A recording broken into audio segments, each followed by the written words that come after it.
Jadi malam ini kita akan membedah surat Al-Asr.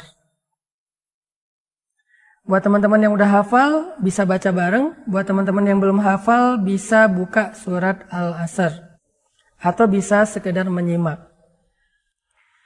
A'udzu billahi minasy syaithanir rajim. Bismillahirrahmanirrahim.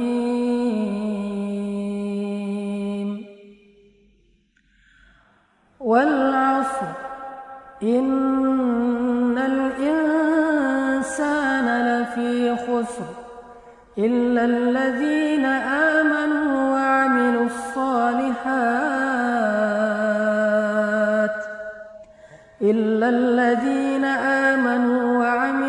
solihat wa tawasaw bil haqqi wa tawasaw bis sabr. Shadaqallahul azim. Surat Al-Asr ini adalah salah satu surat yang paling istimewa di dalam Al-Quran. Saking istimewanya surat Al-Asr ini, Nabi SAW mencontohkan sebuah sunnah kepada kita. Apabila kita bertemu dengan saudara kita, teman kita, geng kita, kemudian kita duduk, ngobrol, nongkrong bareng dengan mereka, baik itu ngobrol tentang agama atau ngobrol tentang urusan dunia. Lalu setelah kita selesai dalam tongkrongan itu, kita ingin bubar, maka Nabi mencontohkan sebuah sunnah agar kita menutup tongkrongan kita, menutup majelis kita dengan membaca surat Al-Asr. Kenapa? Kenapa di dalam sebuah majelis, baik itu majelis yang kopdar, kita nongkrong bareng, ataupun secara online seperti ini, kita dianjurkan untuk menutup majelis dengan membaca surat Al-Asr. Kenapa? Karena surat Al-Asr ini adalah sebuah nasihat dan pengingat buat kita semua tentang banyak waktu yang kita habiskan dalam sebuah tongkrongan itu mungkin secara sia-sia. Mungkin tanpa kita sadari tadi dalam sebuah obrolan kita sempat membicarakan aib orang lain.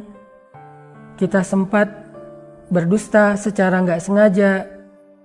Kita sempat bersendagurau secara berlebihan. Kita sempat lalai dalam obrolan-obrolan yang kadang-kadang nggak bermanfaat. Maka membaca surat Al-Asr menjadi pengingat buat kita untuk meralat semua yang tadi kita ucapkan dengan istighfar. Makanya surat Al-Asr ini menjadi surat pengingat, surat yang menjadi nasihat sangat berharga untuk kita dalam mengisi hari-hari kita, waktu kita, hidup dan usia kita. Allah Subhanahu wa Ta'ala bersumpah. Dan tidaklah Allah bersumpah kecuali tentang sesuatu yang besar.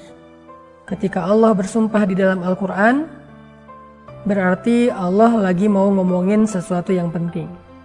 Jadi Allah tuh kalau lagi pengen ngomongin sesuatu yang penting, diawali dengan sumpah. Kalau kita mungkin menegaskan satu obrolan yang penting dengan sumpah. Sumpah, gue serius ngomong kayak gini. Sumpah ini beneran terjadi. Sumpah apa atau apapun lah bahasa kita, untuk menunjukkan bahwa yang kita obrolin itu sesuatu yang benar dan penting. Allah bersumpah dengan waktu, wal asr, bahwa sesungguhnya innal insan, manusia, lafi khusr, benar-benar berada di dalam kerugian. Banyak orang yang kata Allah di dalam ayat ini seolah-olah menghabiskan hidupnya dengan hal-hal yang sia-sia. Menghabiskan pemikirannya untuk hal-hal yang sia-sia. Menghabiskan tenaganya untuk hal yang sia-sia. Menghabiskan perasaannya terkuras untuk hal yang sia-sia. Jadi secara umum dasarnya kehidupan kita itu banyak sia-sianya. Coba renungkan hidup kita beberapa tahun ke belakang. Sebelum kita duduk dalam majelis ilmu kayak gini, sebelum kita mendengar nasihat-nasihat dari para ustadz atau ulama, coba renungkan kehidupan kita beberapa tahun ke belakang. Kayak gimana rasanya?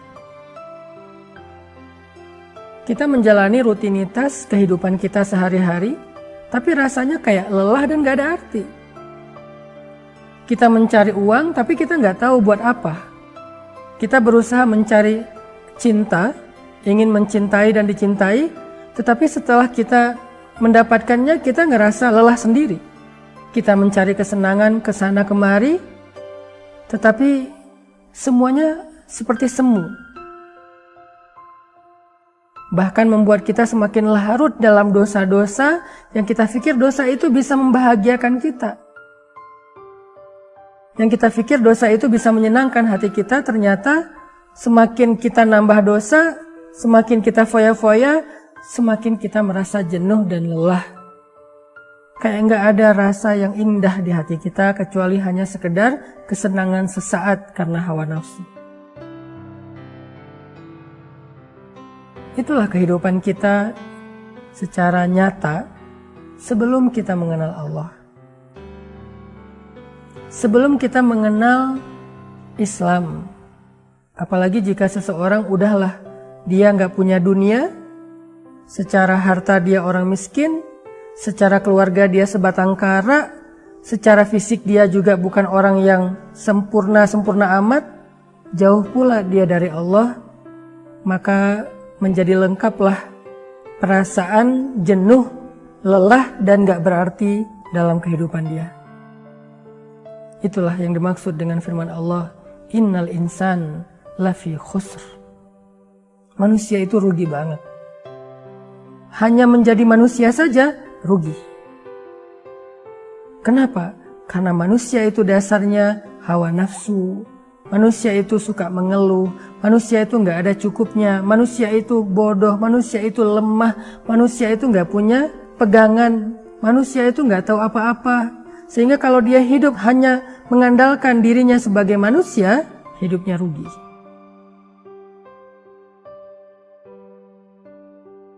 Kalau hidupnya hanya sekedar menjawab pertanyaan, wajar kan sebagai manusia saya pengen ini, saya pengen itu, saya pengen ini, saya pengen itu. Hidupnya rugi. Semakin lama dia menyadari kerugian itu, menyadari kesalahan itu, semakin banyak yang hilang dari kehidupannya. Semakin banyak kebaikan-kebaikan yang hilang dari hidupnya. Makanya Nabi bilang, Man aslaha ma bainahu wa bainallah, aslahallah ma bainahu wa bainan nas. Siapa yang memperbaiki hubungannya dengan Allah, maka Allah akan memperbaiki hubungan dia dengan manusia. Man aslaha sariratahu, aslahallah alaniyatahu. Siapa yang memperbaiki urusannya yang tersembunyi, yaitu imannya, hatinya, niatnya, rahasia dia dengan Allah, hubungan dia dengan Allah, maka Allah akan memperbaiki urusan yang tampak, yaitu hubungan dia dengan manusia.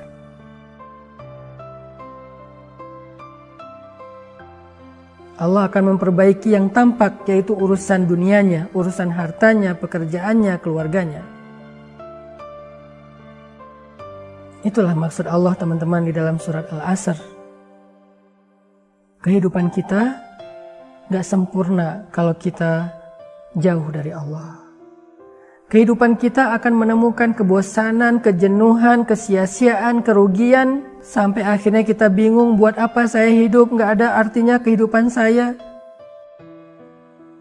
Ketika kita jauh dari Allah Subhanahu wa Ta'ala, walaupun kita punya dunia dan seisinya, begitulah hidup. Kita dekat dengan makhluk, dekat dengan urusan-urusan dunia, tetapi kita jauh dari pemilik kehidupan. Itulah kenapa kita kehilangan arah, kita ngerasa hidup gak ada arti, sampai bahkan memilih lebih baik mati aja. Innal insana lafi khusr. Manusia berada dalam kerugian. Sehingga satu-satunya cara untuk memperbaiki kehidupan kita yang mulai kehilangan arah itu, kembalilah kepada Allah. Datang ke rumah Allah, sujud di hadapan Allah, Renungkan kebesaran-kebesaran Allah. Zikir, sebut nama-nama Allah. Minta maaf sama Allah untuk memperbaiki hubungan dengan Allah. Baru nanti Allah secara bertahap akan mengembalikan kualitas hidup kita. Akan memperbaiki urusan-urusan hidup kita yang selama ini berantakan karena kita jauh dari Allah. Jadi kalau kita ngerasa kurang terus, ngeluh aja. Ngeluh tentang keluarga, ngeluh tentang kerjaan, ngeluh tentang keadaan, ngeluh tentang penghasilan, rezeki, fasilitas hidup, ngeluh terus. Pasti ada masalah antara kita dengan Allah. Pasti. Innal insana lafi khusr. Semua yang kita lihat, yang kita rasakan, yang kita alamin dalam kehidupan itu hanyalah hal-hal yang sifatnya keluh kesah. Khusrin, rugi. Seolah-olah kita nggak pernah dapat kebaikan dalam hidup. Kenapa? Karena kita jauh dari Allah. Sehingga jalan satu-satunya memperbaiki itu adalah perbaiki dulu hubungan dengan Allah. Kembali kepada Allah. Beriman kepada Allah. Mulai percaya, bangun keyakinan kepada Allah. Perbaiki perasaan kita tentang Allah. Pikiran kita tentang Allah. Nanti Allah yang akan memperbaiki pikiran dan perasaan kita tentang hidup. Gimana cara supaya kita bisa terus memperbaiki hubungan kita dengan Allah? Kata Allah, wa amilus sholihat. Paksakan diri kita untuk berbuat amal solih. Paksakan diri kita untuk baca Al-Quran. Paksakan diri kita untuk berzikir. Paksakan diri kita untuk berdoa. Paksakan diri kita untuk sholat. Paksakan diri kita untuk sedekah, bantu orang lain. Paksakan diri kita. Bukankah orang dulu memaksakan diri berbuat dosa? Dengan bersusah payah untuk melakukan dosa. Emangnya membuat dosa itu gak susah payah? Emangnya berbuat dosa itu gak capek? Sama capeknya. Orang berbuat dosa capek. Orang bermaksiat susah payah. Maka orang yang beramal soleh juga sama. Tetapi maksiat, capeknya membuat kita lebih capek. Lelahnya membuat kita semakin letih. Sedangkan amal soleh, capeknya seperti orang olahraga. Capek tapi ada endorfin yang membuat dia happy. Bukankah olahraga itu capek? Ya. Tetapi keringat yang keluar membuat dia lebih segar. Peredaran darahnya lancar. Akhirnya dia lebih semangat. Begitulah beramal soleh. Capek, tetapi capeknya membuat dia happy. Membuat hatinya lebih semangat. Membuat kehidupannya lebih berkualitas. Ada endorfin spiritual dalam amal soleh. Sama capeknya. Sehingga kalau kita pengen kehidupan kita berkualitas, paksakan diri kita untuk beramal soleh, walaupun capek. Yang ketiga, watawasau bil haq, watawasau bis sabr. Kalau kita pengen hidup kita berkualitas, kalau kita pengen hidup kita itu semuanya baik, terarah, happy, hubungan kita dengan keluarga semakin baik, semakin bahagia. Yang ketiga adalah watawasau bil haq, watawasau bis sabr.